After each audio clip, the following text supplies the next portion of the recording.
अस्सलामुअलैकुम guys, welcome back to my channel. तो last video में जो मैंने आपको बताया था अपनी वीडियो में कि मैं नेक्स्ट वीडियो में आपको कंपनी बनाने का तरीका बताऊंगा, तो उसके लिए थोड़ी सी इन्फॉर्मेशन मैंने कलेक्ट की है और मेरे साथ फ़हीम भाई बैठे हुए हैं जो कि अपनी कंपनी बना चुके हैं और जो मुझे नहीं पता होगा वो ये गाइड करेंगे और उसके बाद जब ये बता देंगे तो फिर मैं आपको लोकेशन पर लेके जाता हूँ और जाके थोड़ा सा एक्सप्लेन करता हूँ, क्योंकि देखने के बाद ज़्यादा समझ आता है ना। तो जो कॉरपोरेशन लिमिटेड कंपनी बनाने का तरीका है वो क्या तरीका है और किस किस स्टेटस पे आके आप बना सकते हैं जापान में, मतलब कि अजाइलम हो आपके पास या शादी करने के लिए आए या विजिट पे आए हुए हैं, वो क्या क्या तरीक़ेकार हैं वो आपको फ़हीम भाई जो है हमारे बताएंगे ना। और हमारे मामू हमारे पीछे खड़े हुए हमारा इस्तकबाल कर रहे हैं। वालेकुम सलाम। तो फ़हीम भाई बताओ कि कॉरपोरेशन लिमिटेड जो कंपनी बनाते हैं उसके लिए मिनिमम कितने आपके पास पैसे होने चाहिए और क्या क्या रिक्वायरमेंट है और सबसे ईजी तरीका क्या है और उसके क्या बेनिफिट है आपके आने के बाद ना, कितने वीज़ा आप निकाल सकते हैं, कितने फैमिली मेम्बर्स बुला सकते हैं, तो वो तरीका बता दें। जी अस्सलाम वालेकुम। उम्मीद है सब लोग खैरियत से होंगे, ठीक ठाक होंगे। तो असल में प्रोसेस होता है इसका बाकायदा, जैसे एग्जांपल आपको देते हैं कि पाकिस्तान से इंसान आता है वीज़े के ऊपर जापान आता है। अब वो चाहता है कि हम जो है अपनी यहाँ पे कंपनी बना लें, तो कंपनी इंसान जब वीज़े पे यहाँ आता है तो कंपनी बना सकता है, उसके लिए कोई इतना प्रॉब्लम नहीं है। बस बात ये है कि उसके लिए एक पूरा प्रोसेस होता है, एक प्रोसेस से गुजरना पड़ता है। तो कंपनी बनाने के लिए रजिस्ट्रेशन होती है, ऑफिस वगैरह लेना पड़ता है, ये सब चीज़ें दिखानी पड़ती हैं। तो उसके लिए अगर आपका यहाँ पे कोई दोस्त है, कोई जो जापानीज़ वगैरह जानता हो, जिसे आती हो जापानीज़ वगैरह, तो वो आपकी ट्रांसलेट भी कर सकता है आपकी सारी बातें। तो उसके लिए प्रोसेस ये है कि इमिग्रेशन लॉयर हो गया, जैसे लॉयर हो गया, तो उनसे आप रब्ता करेंगे और उनसे मिलकर आप जो है ये सारी बात करेंगे, तय करेंगे। तो जब कंपनी इंसान बनाता है तो उसके ऊपर खर्चा तो आता है, जाहिर सी बात है। उसके लिए आपको प्रॉपर तरीके से हर चीज़ देनी पड़ती है।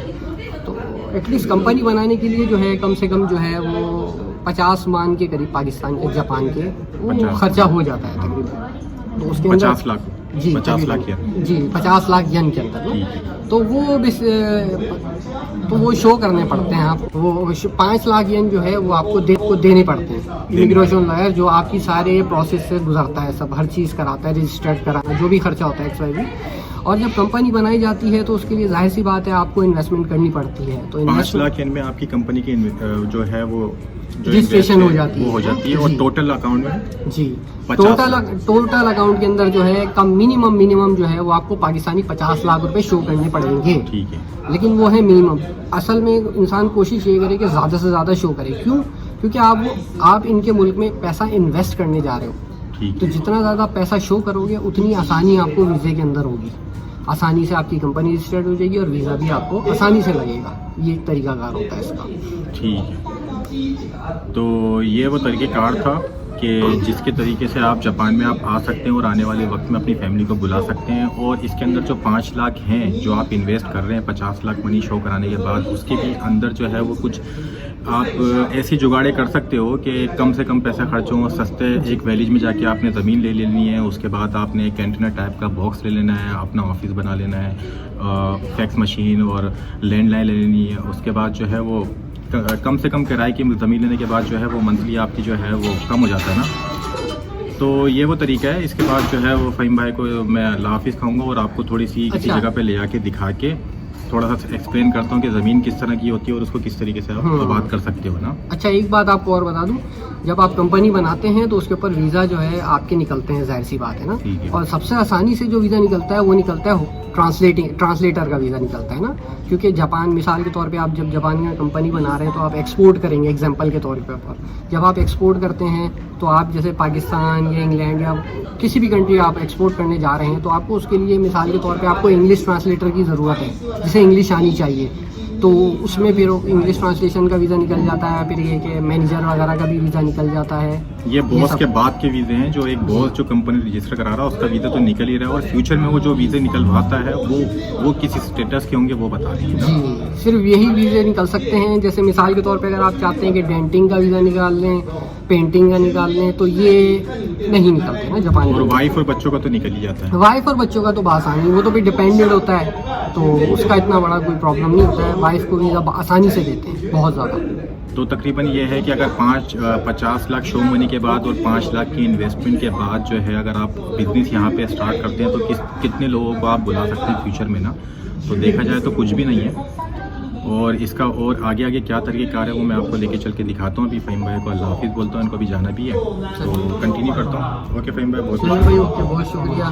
दुआ में याद रखें। अल्लाह हाफिज़।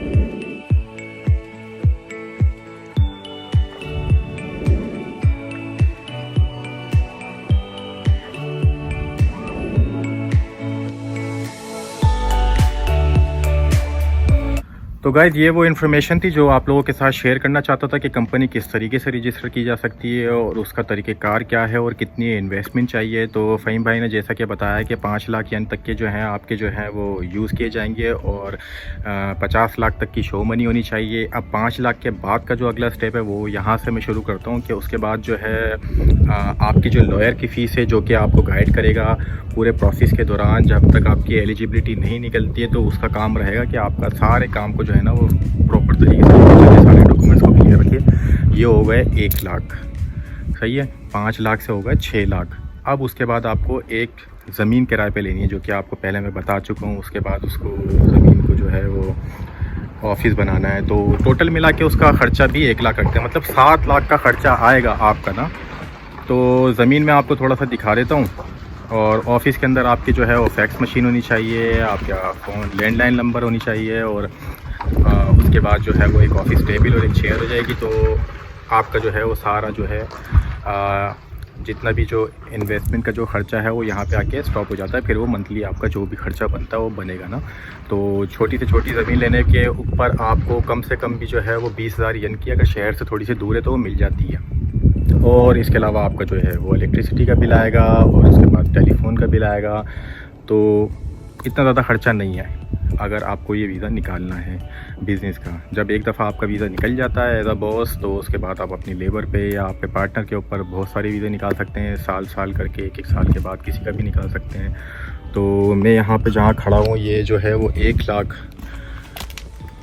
महीने के रेंट पे जो है वो ज़मीन है और ये काफ़ी बड़ी है, इतनी इनफ नहीं है, काफ़ी ज़्यादा बड़ी है। और जो छोटा मोटा काम करते हैं वो भी इतनी बड़ी ज़मीन नहीं लेते हैं। तो आपके लिए जो है वो जो अगर आपको काम निकालना है तो छोटी ज़मीन से निकाल लें पहले और उसके बाद जब आप प्रॉपर तरीके से काम कर लेते हैं और बिज़नेस स्टार्ट हो जाता है, वीज़ा लग जाता है तो फिर आप ये इतनी बड़ी या इससे बड़ी जितनी बड़ी भी आप लेना चाहें वो ले सकते हैं। ठीक है, तो बैक कैमरे से दिखाता हूँ आपको। ये जो है तो थोड़ी सी पीछे की तरफ भी काफ़ी बड़ी ज़मीन, पर मैं आपको आगे से दिखा रहा हूँ। और ये जो कोने पे जो डब्बा रखा हुआ है, ऑफिस बनाया हुआ है, ये आपको लेना होगा। वो बना के उसके अंदर प्रॉपर तरीके से चीज़ें रख के आपको जो है वो ऑफिस की शक्ल देना होगी, सही है। उसके बाद वो आपको एक प्लेट इशू करते हैं, वो आपको अपने अपने ऑफिस में लगा के रखना पड़ेगी कि आप इस तरह का काम करते हैं। एक ये पड़ा हुआ है जो कि बिल्कुल बेकार है, ये यूज़ में है। और ये इतनी बड़ी जो ज़मीन है कुछ ज़्यादा ही बड़ी है। तो इस तरह की ज़मीन होती है।